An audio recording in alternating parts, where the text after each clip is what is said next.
of my time. Gentleman reserves. Gentlewoman from California is recognized. Thank you, Mr. Speaker. I rise in support of H.R. 2845, the AGOA Enhancement Act of 2015. This critical bill complements, supports, and empowers the reauthorized African Growth and Opportunity Act that was passed into law last June. I want to thank Ranking Member Engel, Chairman Royce, for your leadership on this. And Speaker Ryan. But I also believe in the last piece of legislation, I heard the chairman say that Nomini Rubin is leaving us, and I'm very disappointed to hear that, but I do want to really compliment her for all of her efforts, not just on AGOA, but also on the piece of legislation that we just passed, and you will be sorely missed. I also want to compliment Margot Sullivan, who worked many hours on AGOA that we reauthorized, as well as the AGOA Enhancement Act.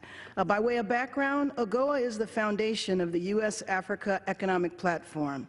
AGOA, a trade preference program, can help to grow and stabilize jobs in eligible participating countries throughout sub-Saharan Africa and in the U.S.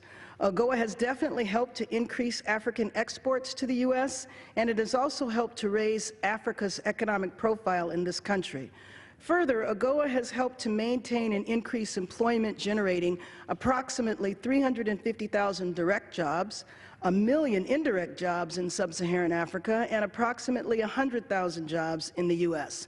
With the tremendous potential of a growing middle class in several African countries, plus the growth of regional economic communities on the continent, Africa has become one of the most dynamic global marketplaces. Why? Because each of the regional economic communities encompasses a number of countries that are evolving into regional economic powerhouses with huge markets of millions of upwardly mobile populations interested in quality goods and services. This is why sub-Saharan Africa is currently one of the most dynamic global marketplaces.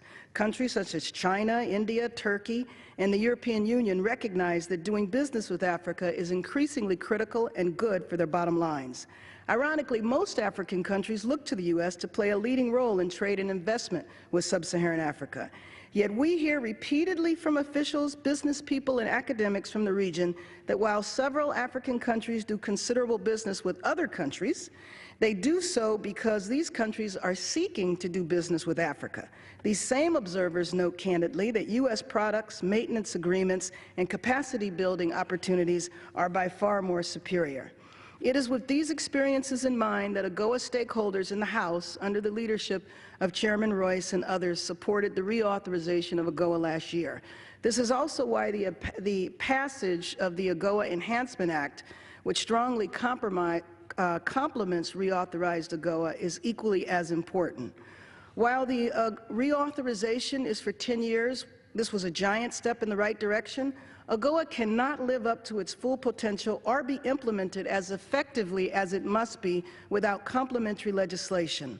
AGOA will benefit from this complementary legislation as it has benefited from a host of initiatives such as the administration's Signature Power Africa Initiative and Feed the Future initiatives, just to name a few.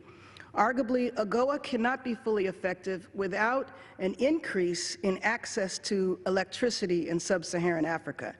Chairman Royce led the effort to pass Electrify Africa and proactively called for a multi-year strategy to assist countries in sub-Saharan Africa address the power deficit. Africa's expanding cities and rural areas need access to considerable and reliable sources of electricity. Feed the Future is also central to building opportunity and development throughout the region. This innovative program helps to support critical food security in several nations by supporting family enterprises and by supporting smallholder farmers.